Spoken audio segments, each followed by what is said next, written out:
বলছি ধূমপানটা একটু কম করো, দিনকে দিনকে শরীরটা আরো বেশি খারাপ হয়ে যাচ্ছে না।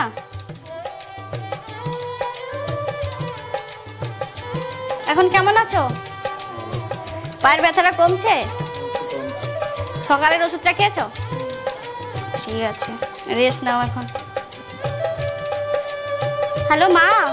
হয়ে গেল, আজ তো পরীক্ষাটা দিতে যেতে হবে। মা আমি বেরোলাম, এসে কথা হবে।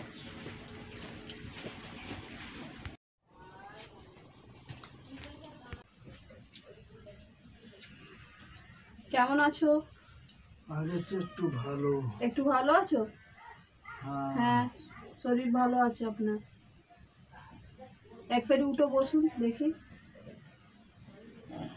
হ্যাঁ মোটামুটি শরীর ভালো আছে। হ্যাঁ শুয়ে পড়ুন।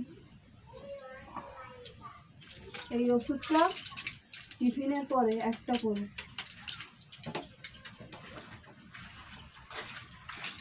এইটা একটা।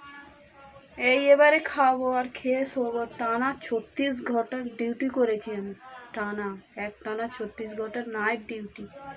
এই সবে 2টো বাজে।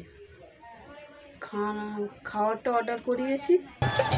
ঠিক আছে, হ্যাঁ খেয়ে নিয়েছি, এবারে একটু যাব। এই সবে খেয়ে বসলাম, এই শুয়ে পড়বো এবারে।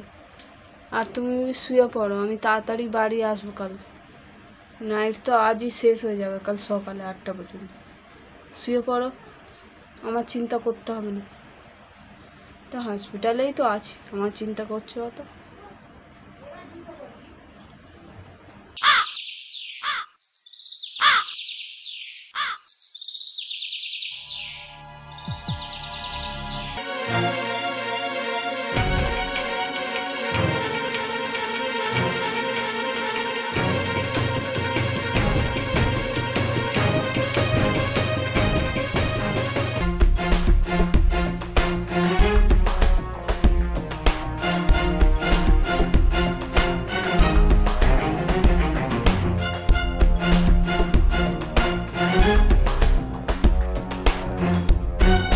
করো আর বাইরে কেউ না যেন ঢুকতে পারে, ঠিক আছে?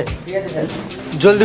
এই ভিডিওটা দেখবে আজকে সবাই, লাইক করবে, কমেন্ট করবে, শেয়ার করবে, কিন্তু দুদিন পরে সবাই ভুলে যাবে।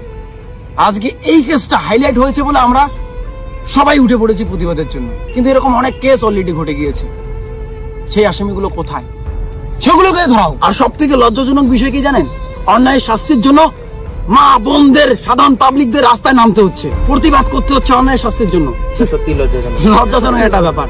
কেন কেন করতে হচ্ছে? এর জন্য গোড়ার থেকে আমাদের স্ট্রং হতে হবে। আমরা 5তলা বিল্ডিং করব, কিন্তু আমাদের ফাউন্ডেশনটাই খুব দুর্বলভাবে করেছি। তাহলে সেই বিল্ডিং টিকে থাকবে? টিকে থাকবে না। আবার সেই বিল্ডিং এর ফাউন্ডেশন ভালো হলো, কিন্তু উপরের কাজ খুব বিচ্ছিরি হলো, তাতেও কিন্তু বিল্ডিং এর সামঞ্জস্য বজায় থাকবে না। সেই ক্ষেত্রে সেই গোড়ার থেকে শুরু করে আমাদের আম আদমি সবারই এগিয়ে আসতে হবে সমাজটাকে সুন্দর করার জন্য। একটা আসামি যদি বেঁচে যায়, তাহলে কিন্তু জনসাধারণ, এই রাজ্যের নয় পুরো গোটা দেশের জনসাধারণ ব্যর্থ হয়ে যাবে। আমরা সবাই মাঠে নেমেছি প্রতিবাদের জন্য। আমরা জানি অনেকে আমরা কমেডিয়ান, অনেকে ভ্লগার্স, অনেকে মিউজিক ভিডিও করে। হ্যাঁ সেগুলো তো সারা জীবন করে আসলাম, সেগুলো চলুক না, ক্ষতি নয়। জীবনে চলতে গেলে কাজ করতে হবে, করুন, কিন্তু সমাজে হাজারো লোক আমাদেরকে দেখে শেখে।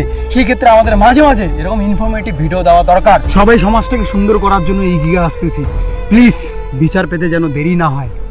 উজ্জ্বলদা, তোমার ভিডিওটা আমি দেখেছি, তোমার ভিডিওটা খুব ভালো লেগেছে, আর সেই জন্য তোমার ভিডিওর কিছুটা ক্লিপ আমি আমার ভিডিওর মধ্যে ছেড়েছি।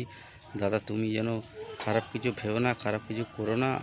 যদি কোনো ভুল তোমার হিসেবে আমি করে থাকি, তাহলে তুমি ছোট ভাই হিসেবে ক্ষমা করে দিও, মাফ করে দিও, অন্তত একবার জানিও ভুল ত্রুটি হলে মাফ। যারা প্রাণ বাঁচায় তাদের কি আজকে প্রাণ দিতে হলো, এ সত্যি খুব লজ্জাজনক। এগুলো সত্যি একদম মেনে নেওয়া যায় না। এর জন্য আমাদের সবাইকে আওয়াজ তোলা উচিত, সবাইকে একত্র হয়ে প্রতিবাদ করা উচিত, সবাইকে একত্র হয়ে আন্দোলন করা উচিত। জানি না আজকে ওই দিদিটার হয়েছে, অন্য দিন হয়তো আমাদের নিজেদের কারোর হতে পারে।